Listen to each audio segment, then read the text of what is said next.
Assalamualaikum warahmatullahi wabarakatuh. Selamat pagi, semoga teman-teman dalam keadaan sehat semua ya, sehat walafiat semuanya. Alhamdulillah, pada kesempatan kali ini sesi yang ketiga saya akan membahas tentang ringkasan materi di tema yang ketujuh terkait dengan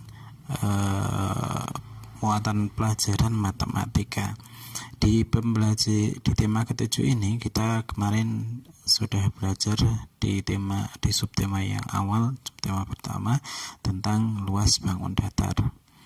Ya, luas bangun datar di sana diceritakan terkait dengan ibu itu yang mengukur luas kain untuk menyaring tahu menggunakan satuan tidak baku, yaitu dengan satuan luas atau kotak itu ya.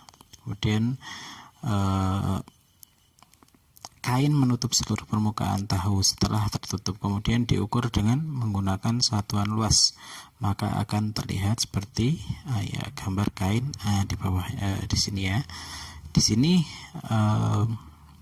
ada dua kain yang digunakan untuk mengukur luas permukaan ini oleh ibu itu. Yang pertama kain A dan kain B. Yang kain A ternyata setelah diukur adalah berjumlah 1, 2, 3, 4, 5, 6, 7, 8 satuan luas, bagaimana yang ada di percakapan Edo dengan Udin ya, dengan Udin ini. Edo dan teman-teman menghitung banyak tahu yang menutupi seluruh permukaan kain A dan kain B. Banyak tahu yang menutupi permukaan kain A ada 8, permukaan kain B ditutupi 16 tahu. Berarti dapat kita simpulkan luas dari kain A adalah 8 dan luas dari kain B adalah 16 ya. Luas suatu tempat itu dinyatakan dengan banyaknya satuan persegi yang menutup tempat tersebut tanpa celah. Ingat, tidak boleh ada celahnya. Kalau ada celahnya berarti belum mewakili seluruh luas ya, seluruh luasan materi, luasan bangun tersebut. Kemudian di latihan selanjutnya ada ini ya, kita melihat luas. Luas itu sekali lagi, luas adalah seluruh semuanya. Kalau yang A ini kita melihat, kita hitung luas bidang A ini ada 1, 2, 3, 4, 5, 6, 7 ya, ada 7. Kemudian luas bidang yang B juga sama, kita hitung ada berapa satuan persegi yang di sana. 1, 2, 3, 4, 5, 6, 7, 8, 9, 10 dan seterusnya. Kemudian bisa kalian hitung dan sudah pernah kita hitung ya, yang C dan kemudian bangun yang D. Kemudian setelah kita mendapati jawabannya, maka kita akan bisa membandingkan mana yang paling luas, mana yang paling besar, dan atau luasnya yang bidangnya sama. Kemudian satu persegi satuan itu dapat pula dibagi menjadi dua. Misalnya satuan yang sama menjadi segitiga ini ya. Segitiga ini bernilai setengah satu satuan persegi. Nah, ini misalnya berwarna biru, kalian bisa lihat yang berwarna pink adalah satu satuan persegi. Kemudian ketika dibagi menjadi dua menjadi segitiga, maka itu satunya adalah setengah. Maka kalau kita digunakan untuk menghitung pada bangun yang ada di sebelah ini, yang nomor 1 misalnya ada 4 satuan persegi dan ada 2 setengah satuan persegi, berarti 4 ditambah 1 ya, semuanya ada 5 satuan persegi. Kemudian di sampingnya ada bangun yang satuan perseginya ada 1, 2, 3 ya. Kemudian ada 4 setengah satuan persegi, maka 3 ditambah berapa? Ditambah 2 ya, karena setengahnya ya. 3 ditambah 2 satuan persegi, berarti ada 3, 4, 5 ya, ada 5 satuan persegi. Kemudian bangun sebelahnya lagi Ya, yang satuan perseginya ada 1, 2, 3, 4, 5. Sedangkan yang setengahnya ada 2. Maka 5 setengah tambah setengah jadi 1. Maka 5 tambah 1 jadi 6 satuan persegi. Dan bangun yang ada bentuk yang di bawahnya kalian bisa hitung lagi. Kalian bisa coba untuk menghitung sendiri luasan yang ada di bawahnya. Kemudian kalau kita simpulkan gitu ya. Kalau kita simpulkan, maka kain A-nya kita lihat gitu ya. Panjangnya ada berapa? Dihitung. Panjang sisinya 1, 2, 3, 4 ya. Panjang sisinya ada 4. Dan lebarnya ada 1, 2, ada 2. Maka ternyata luas bangun datar persegi panjang ini bisa kita hitung dengan cara apa? Dengan cara mengalihkan panjang dari bangun itu dan lebarnya. Misalnya 4 kali 2 sama dengan 8. Nah, tadi kita hitung juga yang kain A jumlahnya ada atau luasnya ada 8. Begitu juga kalau kita lihat di kain yang B.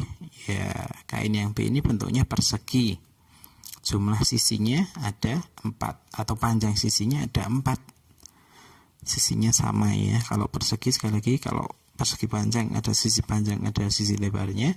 Akan tapi kalau persegi ini memiliki sisi yang sama, makanya kemudian tinggal mengkalikan saja antara sisi yang satu dengan sisi yang satunya lagi, atau sisi kali sisi. Yang satu sisinya ada 4 dan sisi yang lainnya ada 4 juga, maka kita kalikan 1 tambah 4 kali 4 sama dengan 16. Kemudian selanjutnya kalau kita membagi ya, tadi kain B kita bagi menjadi 2, menjadi segitiga. Segitiga sama kaki ya, karena dari segitiga sama sisi. Kemudian di sana menjadi segitiga sama kaki karena memiliki 2 kaki yang sama panjang atau 2 sisi yang sama panjang. Lalu bagaimana menghitungnya gitu ya? Kalau kita bagi menjadi 2 ini, kita potong ini ya, kita potong di tengah-tengahnya menjadi segitiga seperti ini, maka tentunya kita bisa menghitung ya, ada segitiganya itu ada luas, ada luasnya sekitar 8 ya, ada 8 satuan persegi. Kalau kita hitung di sana juga 1, 2, 3, 4, 5, 6 dan 6 satuan persegi dan ada 4 setengah satuan, maka ada 8 ya. 6, 7, 8 ada 8. Ternyata luasnya adalah setengahnya dia, setengahnya. Maka bisa kita temukan rumusnya ya. Ternyata luas segitiga itu adalah setengah dari luas persegi. Karena coba lihat ya, coba lihat gambarnya dari kain B tadi, kita bagi di tengah-tengahnya, maka itu menjadi setengah dari kain persegi tadi. Maka rumusnya sama, rumusnya kita tinggal setengah saja ya, setengah kali sisi kali sisi ya. Ini juga berlaku nanti kalau misalnya kita memotong persegi panjang kita potong sama seperti kain B ini, maka nanti kita akan mendapati sama, maka luasnya adalah setengah kali panjang kali lebar. Itu yang pertama tentang luas bangun datar. Kemudian berikutnya kita juga di subtema 2 kita belajar tentang simetri lipat. Betul sekali, tentang simetri lipat ini. Apa itu simetri lipat ini ya? Jadi kalau kita melipat suatu bentuk benda, bentuk yang dapat menutupi semua bagian kertas dengan tepat saat dilipat, itulah yang disebut dengan simetri lipat ya. Atau secara pengertiannya yaitu jumlah lipatan yang dapat dibentuk oleh suatu bidang datar menjadi 2 bagian yang sama besar. Untuk mencari simetri lipat ini dari satu bangun, maka dapat dilakukan dengan membuat percobaan, dengan membuat potongan kertas yang ukurannya mirip dengan yang akan diuji coba. Lipat-lipat kertas tersebut untuk menjadi 2 bagian sama besar. Jika suatu bangun itu dilipat menjadi 2 sehingga lipatan yang satu dapat menutup bagian yang lain dengan tepat, maka dikatakan bangun tersebut memiliki simetri lipat gitu ya. Misalnya ini di gambar ini itu ya, ada beberapa bangun. Yang pertama ada segitiga sama kaki karena memiliki dua kaki yang sama. Nah, ini hanya memiliki satu simetri lipat itu ya. Misalnya kita lipat di tengahnya, maka hanya kita dapati satu simetri lipat. Dan ini namanya sumbu simetri ya. Yang tengah merah itu namanya sumbu simetri. Kemudian yang kalau segitiga sama sisi, sampingnya itu ya, segitiga sama sisi memiliki tiga sisi yang sama panjang. Kalau ini memiliki simetri lipat yang banyak ya, ada tiga simetri lipat, 1, 2, 3 ya, ada simetri lipat dan memiliki tiga sumbu simetri. Kemudian untuk segitiga sembarang ini tidak bisa dilipat ya, tidak bisa dilipat menutupi semuanya, tidak bisa dilipat menutupi semuanya, sehingga tidak memiliki simetri lipat itu ya. Kemudian segitiga siku-siku yang sama kaki, ini sama dengan gambar yang pertama ya, karena sama kaki, hanya saja salah satu sudutnya adalah sudut siku-siku, maka di sana hanya ada satu simetri lipat. Kemudian persegi panjang ini ternyata kalau kita lipat, memiliki memiliki dua garis atau sumbu simetri, dua simetri lipat. Berbeda lagi dengan persegi yang ada di bawah, itu punya banyak ya, ada 1, 2, 3, 4, punya 4 simetri lipat. Trapesium sama kaki, trapesium juga ada yang tidak sama kaki ya. Nah, ini khusus yang trapesium sama kaki ini memiliki satu simetri lipat, karena kalau dilipat bentuknya sama gitu ya, dan menutupi semua bagian sebelahnya. Kemudian layang-layang juga sama, memiliki satu simetri lipat. Kalau belah ketupat bedanya layang-layang dengan belah ketupat apa? Kalau layang-layang itu ya seperti itu, kalau belah ketupat itu aslinya adalah persegi gitu ya. Sisi-sisinya sama panjang, tapi dimencengke gitu ya, dipencengkan, maka menjadi belah ketupat. Tapi kemudian ini mengakibatkan hanya memiliki dua simetri lipat saja. Ini pengertiannya tadi sudah saya sampaikan. Dan tidak setiap bangun datar ini memiliki garis yang dinamakan sebagai sumbu simetri. Ada beberapa bangun datar yang tidak memiliki sumbu simetri sama sekali gitu ya, maka itu tidak memiliki simetri lipat. Kemudian di subtema 2 kita juga belajar tentang simetri putar. Simetri putar ini dikatakan suatu bangun itu dikatakan memiliki simetri putar jika ia memiliki sebuah titik pusat, dan apabila dengan bangun datar tersebut dapat kita putar kurang dari satuan putaran penuh untuk mendapatkan bayangan yang tepat seperti bangun semula. Sebagai contoh, kita akan mencoba ini segitiga gitu ya. Segitiga itu yang A, B, C gitu ya. Kemudian kita putar. Ini segitiga sama sisi ya. Kemudian kita putar. Yang A-nya jadi di sebelah kanan. Ini ternyata punya satu simetri putar. Kemudian kita putar lagi. Ya, naik ke atas deh. Naik ke atas, A-nya jadi yang di atas. Maka ini sama juga memiliki ada simetri putarnya. Kemudian satu lagi, maka dapat kita simpulkan bahwa segitiga sama sisi ini memiliki tiga simetri putar. Nih, pada gambar di atas ada sebuah bangun datar bentuk segitiga sama sisi. Jika kita mutar sepertiga putaran, maka bentuknya akan tetap sama seperti semula, hanya tempat titik sudutnya saja yang kemudian berubah gitu ya.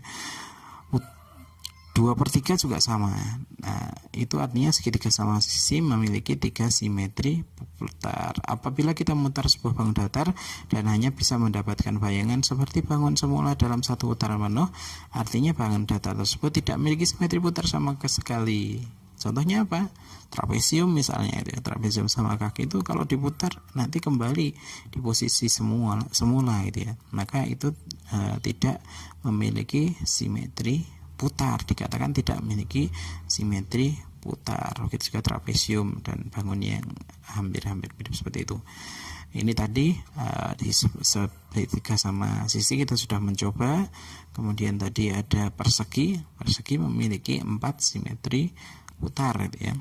Nah, tuh lihat A yang pertama di ujung atas yang kiri, kemudian A diputar 1 kali putaran, seperempat putaran A-nya berubah di sebelah kanan, kemudian diputar sekali lagi A-nya di bawah sebelah kanan, kemudian diputar sekali lagi A-nya ada di bawah sebelah kiri dan kembali lagi. Maka dikatakan persegi ini memiliki 4 simetri putar.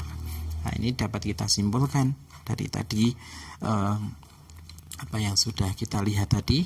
Ada beberapa bangun datar. Yang pertama persegi ini memiliki 4 simetri lipat, 4 simetri putar, dan 4 sumbu simetri. Kemudian persegi panjang memiliki 2 simetri lipat, 2 simetri putar, dan 2 sumbu simetri. Sedang dasaran genjang hanya memiliki 2 simetri putar, tapi tidak memiliki simetri lipat dan tidak memiliki sumbu simetri.